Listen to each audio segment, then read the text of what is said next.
જય હિન્દ વિદ્યાર્થી મિત્રો, હું ભાવિક ડાબી. આજે આપણે ધોરણ 12 માં એક્ટિવ પેસિવનું રિવિઝન જોવાના છીએ.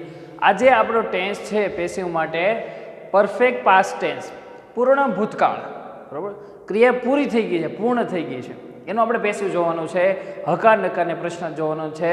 ઓકે, હવે મિત્રો આપણા માટે આ ટેન્સ છે ખૂબ જ મહત્વનો છે. શું કામ કે આ ટેન્સમાંથી હેડમાં સાયન્સવાળા ભાઈઓ બહેને ખૂબ જ ખાલી જગ્યાઓ પૂછવામાં આવશે. આમાંથી પ્રશ્નો એવી રીતે કાઢે છે કે ઓપ્શન કાઢે છે, જે હેડનો ઓપ્શન હોય છે. એમાં જે પૂર્ણ ભૂતકાળ છે, સાદો ભૂતકાળ છે, એ આપણા માટે આગળ પણ મહત્વનો રહેશે, કારણ કે આગળ પણ આપણને આ ટેન્સ છે ખૂબ જ કામ આવવાનો છે. તો આપણા માટે ખાસ ધ્યાન રાખજો મિત્રો, ટેન્સ અને એનું પેસિવ બંને આપણે યાદ રાખશું. ઓકે, સમય લીધો વગર આપણે જોઈએ કે પરફેક્ટ પાસ્ટ ટેન્સ, પૂર્ણ ભૂતકાળ, બરોબર, એનો આપણે પેસિવ વોઇસ જોઈએ છીએ. તો પેસિવ વોઇસમાં સૌથી પહેલાં આના આપણે ટુ બીના રૂપ જોઈએ, એક્ટિવના ટુ બીના રૂપ. તો કે હેડ પ્લસ V3. હવે આપણે પૂર્ણ વર્તમાન કાળમાં હેવ હેઝ જોયું છે, તો ભૂતકાળમાં હેવ હેઝનું ભૂતકાળ થશે, હેડ થશે. તો આ બધા સેન્ટેન્સીસ છે એમાં માત્ર આપણે હેડનો ઉપયોગ કરશું. ઓકે, એની પછી ક્રિયાપદનું કેટલામાં રૂપ છે?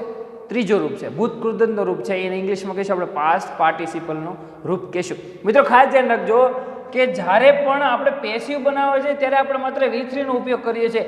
અહીં આપણને આ ટેન્સમાં ત્રણ પૂર્ણ ટેન્સ છે, એની અંદર આપણને V3 ઓલરેડી ઇન્વોલ્વ થઈ જ જાય છે. તો આપણા માટે ખૂબ જ સારું કહેવાય કે આપણે ક્યાંય પછી V3 નો ઉપયોગ V3 ગોતવું જવું પડતું નથી. જે એક્ટિવ સેન્ટેન્સ છે એમાં પણ આપણને જે V3 છે આપણને એમાંથી કાઢી શકીએ છીએ. ઓકે, હવે પરફેક્ટ પાસ્ટ ટેન્સ પૂર્ણ ભૂતકાળનો આપણે હકાર એફર્મેટિવ સેન્ટેન્સીસ જોઈએ. અહીંયા લખો છો હકાર એફર્મેટિવ સેન્ટેન્સીસનું, અહીંયા લખો છો એફર્મેટિવ સેન્ટેન્સીસ, એટલે હકાર અથવા વિધાન વાક્યો. ચાલ, એક્ટિવનો એ આપણે ઉદાહરણ લખીએ આપણે ડાયરેક્ટ, બરોબર છે, બનાવીએ. તો કે they had caught the thieves. thieves એટલે શું થશે? ચોરો, બહુવચન છે, બરોબર. thief એટલે ચોર, thieves એટલે ચોરો, ચોરનું બહુવચન છે. શું છે એક્ટિવ વાક્ય આપણી પાસે? they had caught the thieves. જો મિત્રો, કર્તા છે એક્ટિવ વાક્યમાં, પછી હેડનો ઉપયોગ કર્યો છે આપણે, પછી V3 એટલે કોટ, કેચ, કોટ, પછી આ જે અન્ય કર્તા છે અથવા અન્ય શબ્દ છે એ આપણે લખી શકીએ છીએ. ઓકે, આનું આપણે પેસિવ બનાવીએ. આપણે તો પેસિવ કેમ બનાવશું? તો સૌથી પહેલાં આપણે કર્મ શોધવા માટે આપણે શું કરતા? તો કે પ્રશ્ન પૂછતા. પ્રશ્ન ન પૂછીએ તો બીજી પણ રીત મેં તમને શીખવાડી છે કે ક્રિયાપદ પછી હંમેશા શું હોય? કર્મ હોય. ક્રિયાપદ વર્બ પછી હંમેશા ઓબ્જેક્ટ હશે, કર્મ હશે, બરાબર છે. તો ક્રિયાપદ પછી આપણને કર્મ અહીંયા મળી જ ગયું છે. તો શું છે? પ્રશ્ન પૂછે તો શું પૂછે? તો કે તેઓએ કોને પકડ્યા હતા? તો કે ધ થીવ્સ, ચોરોને પકડ્યા હતા. તો આપણું આ જે છે એ કર્મ છે, તો કર્મને કર્તાના સ્થાને લાવો. તો અહીં શું પૂછે? The thieves. ઓકે, બહુવચન છે. હવે થીવ્સ બહુવચન છે તો એ પણ મૂંઝાવાનું નથી, કારણ કે માત્ર આપણે હેડનો જ ઉપયોગ આવશે. એકે બીજો બહુવચનમાં આપણે જોતા કે બહુવચનમાં આપણે આર જોતા, હેવ જોતા, એક વચનમાં ઇઝ જોતા, હેઝ જોતા, એમ નહીં, આમાં માત્ર આપણે હેડનો ઉપયોગ કરવાનો છે. તો આપણા માટે ખૂબ જ મહત્વનું અને બહુ ઇઝી બની ગયું છે. The thieves head. ઓકે, હવે પૂર્ણ ભૂતકાળમાં આપણે ટુ બીના રૂપ પછી આપણે બીનનો ઉપયોગ કર્યો. તો ત્રણ પૂર્ણ કાળ છે એમાં આપણે બીનનો ઉપયોગ કરવાનો છે. તો આ ટુ બીનું રૂપ છે એની પછી આપણે શેનો ઉપયોગ કરીશું? તો કે બીન, BEEN, બીન. થીવ્સ હેડ બીન, ક્રિયાપદનું V3. તો કે શું છે આપણે છે? તો કે કોટ, CAUGHT, કોટ. ધ થીવ્સ હેડ બીન કોટ. કોના દ્વારા પકડાયા હતા? તો કે ધે. તો ધેયનું શું થાય? તો કે બાય ધેમ. જોયું? વાક્યરચના જોયું આ રીતે બને. ઓબ્જેક્ટ પેસિવની વાક્યરચના કેમ? ઓબ્જેક્ટ કર્મ પછી ટુ બીનું રૂપ, ટુ બીના રૂપ પછી બીન. શું કામ બીન? કારણ કે આપણે પરફેક્ટ ટેન્સ જોઈએ છીએ, એટલે પછી ક્રિયાપદનું V3 અને V3 પછી બાય, અને બાય પછી સર્વનામ કરતા છે, ગૌણ કરતા છે, એ આપણે અહીંયા મૂકવાના છે. ઓકે, આ આપણે સેન્ટેન્સ. હજી એક સેન્ટેન્સ આપણે જોઈએ. તો કે અહીં બનાવીએ. she had completed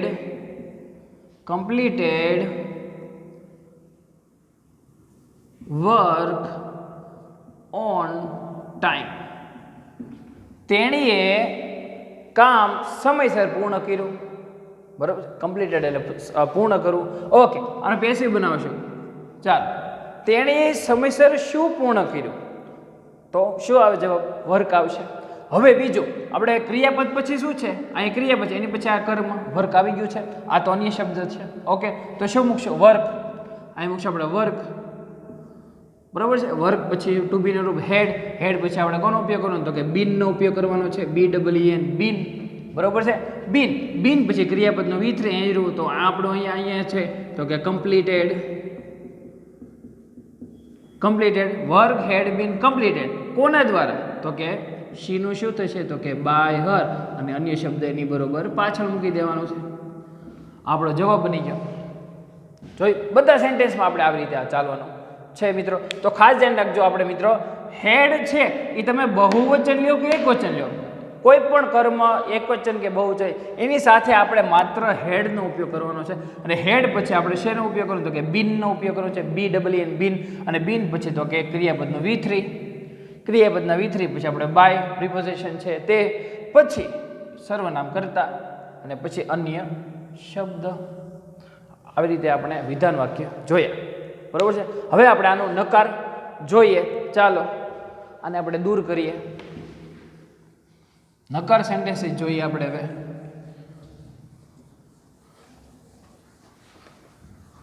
ઓકે, ચાલો હવે નકાર સેન્ટેન્સીસ આપણે પહેલા લખીએ. તો કે નેગેટિવ સેન્ટેન્સીસ નું પેસિવ આપણે બનાવીએ.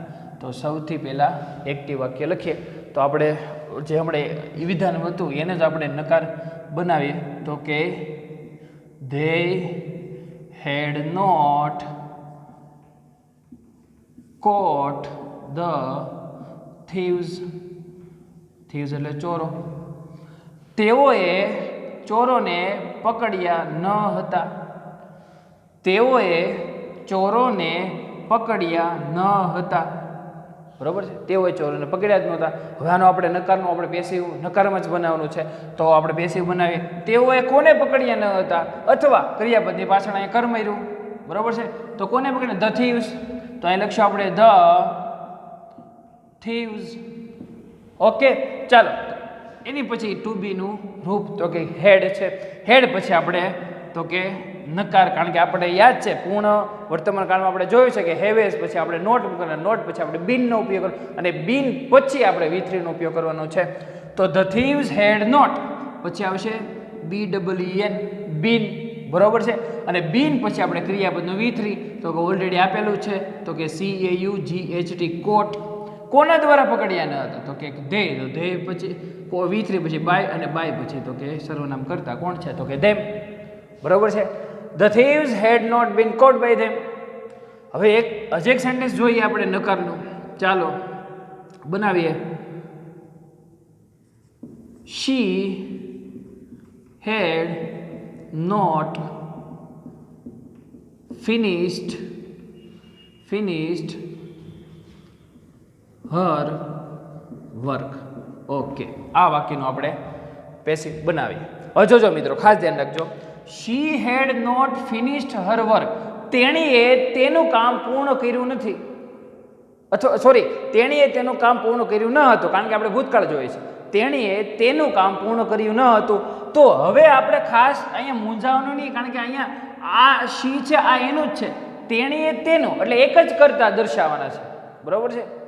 એણે એમ નથી કીધું કે બીજાનું, એણે માત્ર પોતાની જ વાત કરી છે કે તેણીએ તેનું કામ, એટલે આનું કામ છે. આ શી, આ હર છે, આની માટે જ ઉપયોગ થયું છે. તો એને આપણે કર્મમાં લઈ જવાનું છે. ખાસ ધ્યાન રાખજો. તેણીએ કોનું કામ પૂર્ણ નથી કર્યું? તો કે હર વર્ક. જોયું?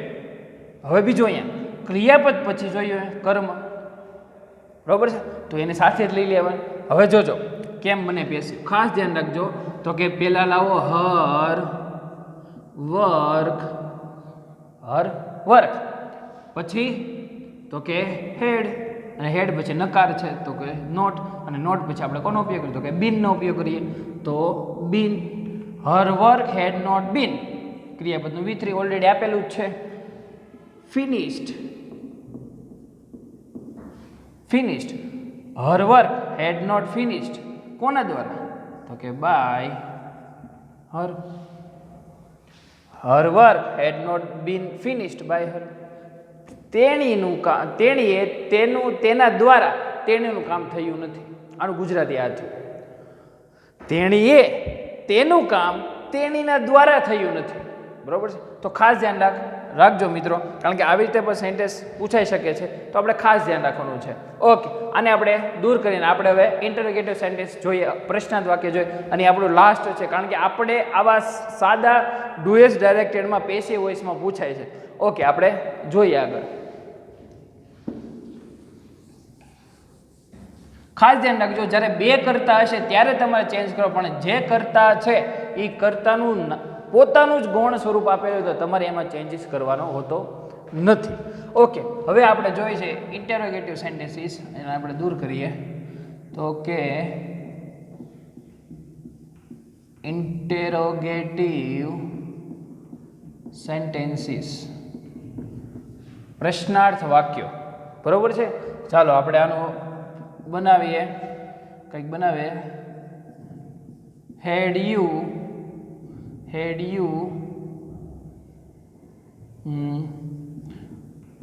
written exam paper? શું કે હેડ યુ રિટન એક્ઝામ પેપર? શું તે એક્ઝામનું પેપર લખ્યું હતું? આ પ્રશ્ન પૂછો. બરોબર છે? હવે આપણે પ્રશ્નનું આપણે પેસિવ બનાવીએ તો સૌથી પહેલાં આપણે કીધું એમ છે કે ટુ બી નો રૂપ હંમેશા પ્રશ્નાર્થમાં આગળ જ હશે. તો અહીંયા હેડ છે, પણ અહીંયા જોવાનું મેં તમને કીધું કે એકવચન છે કે બહુવચન, પણ હેડ માટે આપણે એકવચન બહુવચન કે છે જ નહીં. તો ખાસ ધ્યાન રાખવાનું, કર્મ છે અહીંયા એક જ છે, એક જ પેપર છે, એક્ઝામ પેપર એક જ છે. અહીં પેપર્સ નથી, અહીંયા પેપર્સ હોત તો પણ અહીંયા હેડ જ આવત. બરાબર? પણ જો અહીંયા પેપર્સ હોય પૂર્ણ વર્તમાન કાળમાં જાઓ, પણ અહીંયા પેપર્સ હોત તો અહીંયા હેવ આવત. અહીંયા એક્ઝામ પેપર એક છે તો અહીંયા હેઝ આવે, પૂર્ણ વર્તમાન કાળ. પણ આપણે પૂર્ણ ભૂતકાળ શીખીએ છીએ તો માત્ર હેડનો જ ઉપયોગ કરશું. તો ટુ બી નો સૌથી પહેલાં આપણે શું મૂકશું? હેડ. કર્મ શું છે? Exam paper. તો લખો exam paper.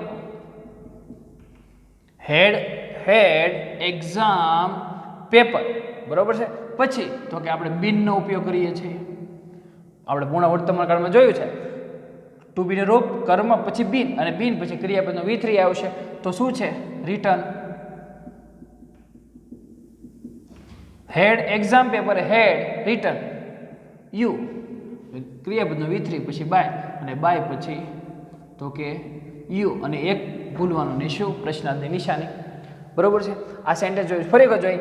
Head exam paper been return by you. શું તારા દ્વારા એક્ઝામનું પેપર લખાવાયું હતું? પ્રશ્ન પૂછો. બરોબર છે? આ પેસિવનું ગુજરાતી થયું. ઓકે, હજી એક સેન્ટેન્સ જોઈએ, આપણે બનાવીએ આપણે. તો કે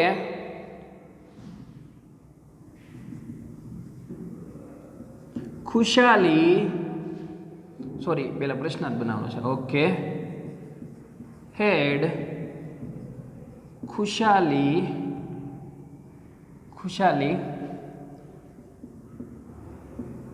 completed HSC. શું ખુશાલીએ HSC હાયર સેકન્ડરી બોર્ડ છે HSC એ પાસ કરી નાખ્યું, પૂર્ણ કરી નાખ્યું છે? પ્રશ્ન પૂછો. તો પૂર્ણ કરી જ નાખ્યું હોય ને, કારણ કે મહેનત એવી કરે એટલે. ઓકે, ચાલો પેસિવ બનાવીએ. આનું શું બનશે? તો કે સૌથી પહેલાં આપણે હેડ લખશું, કારણ કે HSC એક જ બોર્ડ છે. ઓકે, હેડ પછી આપણે HSC, had HSC higher secondary education board. Had HSC પછી તો કે કોણ આવશે? કર્મ આવી ગયું છે. પછી તો કે આપણે બીનનો ઉપયોગ કરવાનો છે, અહીંયા છે, જોઈએ છે. બરાબર છે? પછી ક્રિયાપદનું V3 ઓલરેડી આપેલું જ છે, તો શું આવશે? કમ્પ્લીટેડ. હેડ HSC બીન કમ્પ્લીટેડ કોના દ્વારા? તો કે બાય ખુશાલી. અને છેલ્લે પ્રશ્નાર્થની નિશાની ભૂલવાની નહીં. ઓકે, આવી રીતે પણ બને છે. હજી એક સેન્ટેન્સ જોઈએ, આપણે બનાવીએ. Had we arranged, had we arranged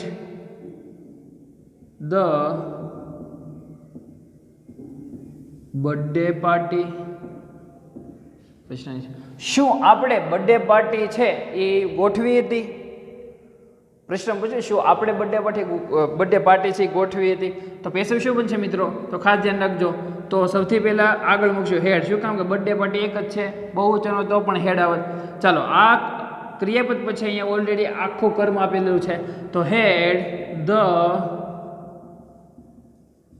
birthday party, બરાબર છે. પછી આપણે કોનો ઉપયોગ કરો? ખાસ ધ્યાન રાખજો કર્મ પછી આપણે બીન નો ઉપયોગ કર્યો છે. તો કે બીન હેડ ધ બર્થડે પાર્ટી. બીન હવે ક્રિયાપદનો વિતરિત, તો કે અરેન્જ્ડ આપેલું જ છે. અરેન્જ્ડ કોના દ્વારા? વીનું શું થશે? તો કે બાય અસ, અને છેલ્લે પ્રશ્નાર્થની નિશાન. બરાબર, આની સાથે જ છે. જોઈ મિત્રો શું બન્યું છે? Had the birthday party been arrange by us. શું આપણા દ્વારા બર્થડે પાર્ટી ગોઠવાઈ હતી? આપણા દ્વારા, બરાબર. આ પ્રશ્ન થયો. ઓકે મિત્રો, તો ખાસ ધ્યાન રાખજો મિત્રો, આપણે અહીં પૂર્ણ ભૂતકાળનું પેસિવ જોઈ લીધું છે. નેક્સ્ટ લેક્ચરમાં આપણે પૂર્ણ ભવિષ્યકાળ જોશું. પણ યાદ રાખજો આપણા માટે આ ટેન્સ છે ખૂબ જ મહત્વનો સાબિત થાય તેમ છે.